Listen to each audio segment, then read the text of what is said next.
皆様、改めまして、ベルと言います。30年前、元走り屋 AE86 に乗る陶芸小僧をしておりました。今回ですね、ボイスチェンジャーを使って、私、お話しさせていただきます。まずですね、皆様に今回いろは坂のドリフトの攻略をお伝えする前に、私がよくこの動画で使っておりますレーシンググローブですね。こちらがストラッセレーシングというところから出ているもので、3480円で Amazon で売ったりしているので、こちらをつけると指の怪我も防止できるかなと思います。こちらをお使いください。あとですね、実はレーシングシューズ。こちらですね、レーシングシューズ、わりかし高くなってしまいますので、私はですね、実は、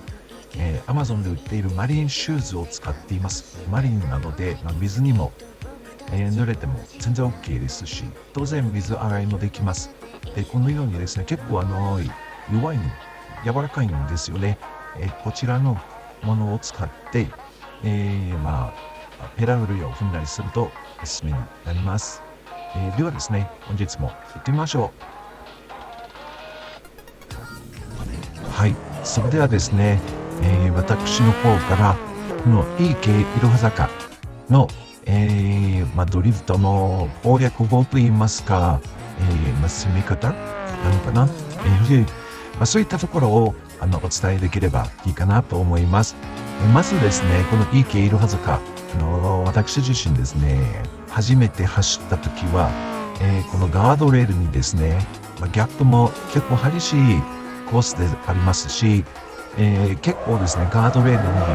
当たりまくってですね、ピンボール状態になることが多かったんですよ。で、皆さんもそのような経験されたかなと思うんですけれども、実は EK いろは坂はですね、攻め方としては大きく3つポイントがあります。で、まず1つ目はですね、この各コーナーにある、ゼブラゾーンがあるんですね。このゼブラを通らないように、攻める。このようにですね、今ゼブラがありましたけど、ゼブラの上を決して乗ってはいけません。乗ったりすると、結構車がですね、巻き込んでしまって、結局ガードレールにぶつかってしまう。内側のガードレールにぶつかってしまったり、ドリフトがしきれずに、外側のですね、ガードレールにそのまま突っ込んでいってしまうということになりかねませんので、このゼブラゾーンですね、避けて、攻めるというのがいろはの攻め方になるかなと思います。で、今一つ目ですね。で、二つ目としてはですね、まず前半戦とこのいろは自体をですね、前半戦、後半戦と、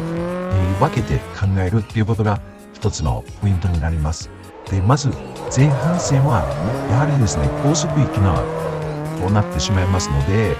直線も長くてですね、結構スピードが乗ってしまいます。ですので3速から2速に落として入ったりするんですけど、この前半戦でどちらかというと、ブレーキがメインのコーナーがとても多いです。しっかりとこのコーナー手前でブレーキングをしておかないと、やっぱり車がドリフトどころか、外側に飛んでいってしまいますので、ですので、ブレーキを強めに踏むっていうのが、前半戦の攻め方になります。で、3つ目としてはですね、今度は後半戦を考えていきます。で、後半戦は、結構コーナー、一つ一つのコーナーがですね、結構連続したヘアピンコーナーになってしまいますので、これブレーキを強めに踏みすぎてしまうと、なかなか次のコーナーでですね、スピードは回転が乗らなくなってしまいますので、この後半戦は、できるだけ回転をキープするっていうところを意識するといいのではないのかなと思います。この私の場合はですね、この ML86 を取るのに乗っておりますけども、どうしても、AE86 の場合はですね、非力な車でありますので、この後半戦の連続ヘアピンはですね、結構苦しいんですよね。ですので、どちらかというともうクラッチをですね、結構蹴りまくりの状態で、攻めたりしております。そうすることでですね、回転を維持しながら、次のコーナーに合わせてドリフトを、展開できますので、そういったところをですね、意識して、この EK いろは坂を、攻めていただけると、皆さんも、びっくりするぐらい、この EK いろは坂走れるようになったりするかなと思います。ということで、次はですね、私の、このいろは坂の、走りをですね、ご覧いただきながら、私、またつぶやいて参りたいなと思います。ご覧ください。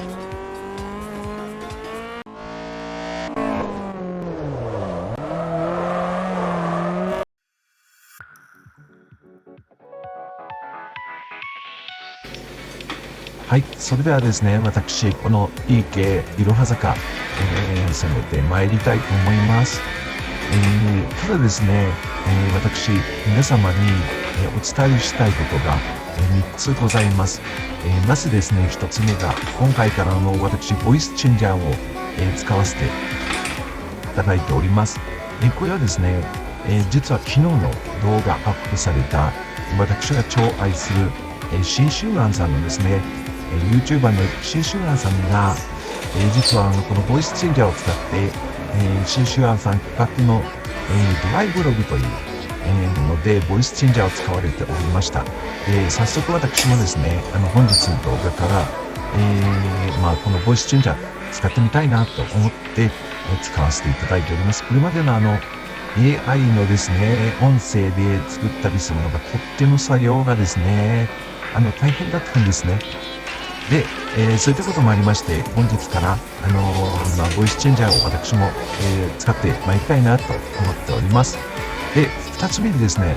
ビッグな皆様にお伝えがあります。私が本日使っております、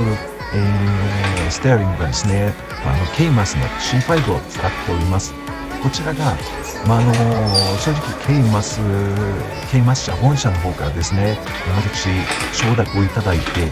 なんと、この9月1日から4日まで、なんと、メ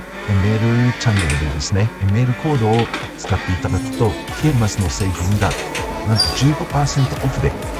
購入ができます。ケイマスの製品をですね、お考えの方は、ぜひ、お買い求めいただくといいのかなと思います。とってもですね、この C5 にしてもそうなんですけれども、実写の感覚をすごく味わえます。ですので、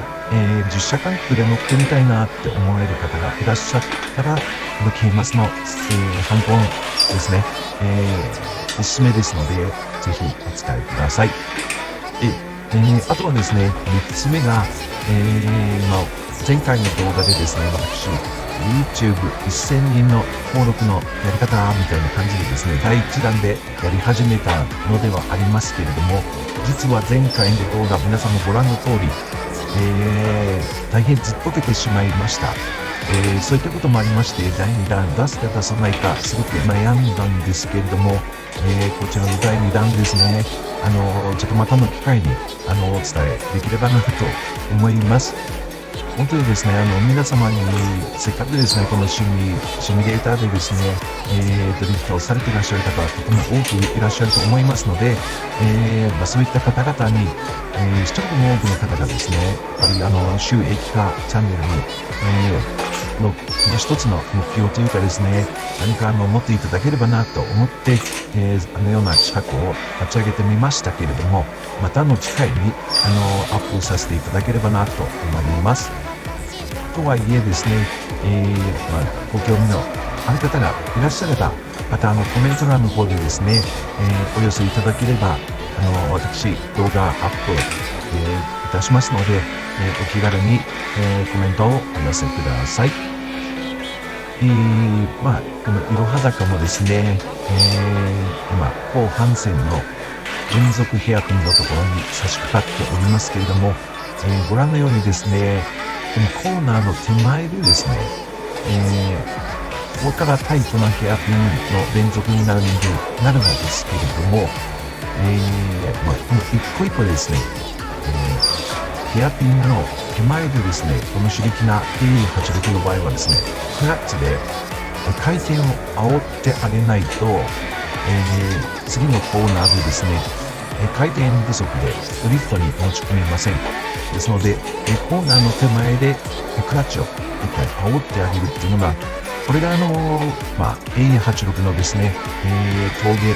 での、ドリフトの攻め方と言えますね。ぜひお試しいただければと思います。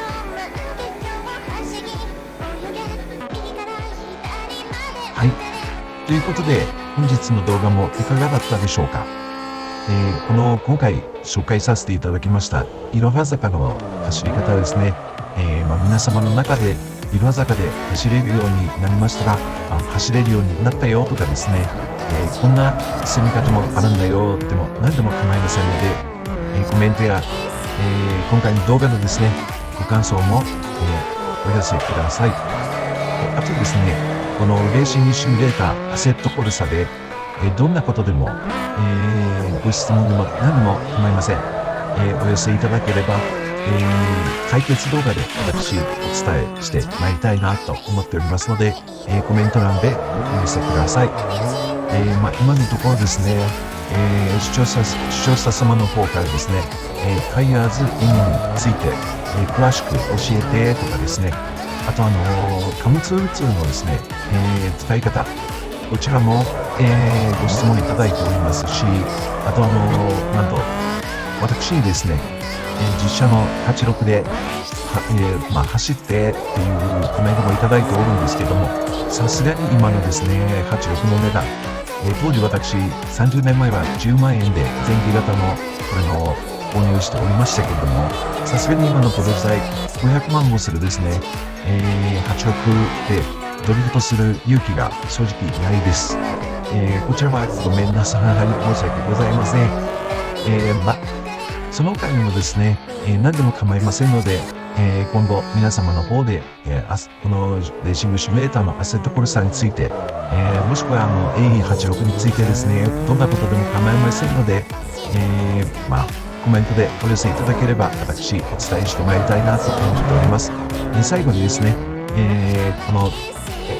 メールドリフトバイブのですね、こちらのチャンネルの、動画の高評価と、チャンネル登録、あと通知の方もですね、どうぞよろしくお願いいたします。それではまた次回の動画でお会いしましょう。本日もどうもありがとうございました。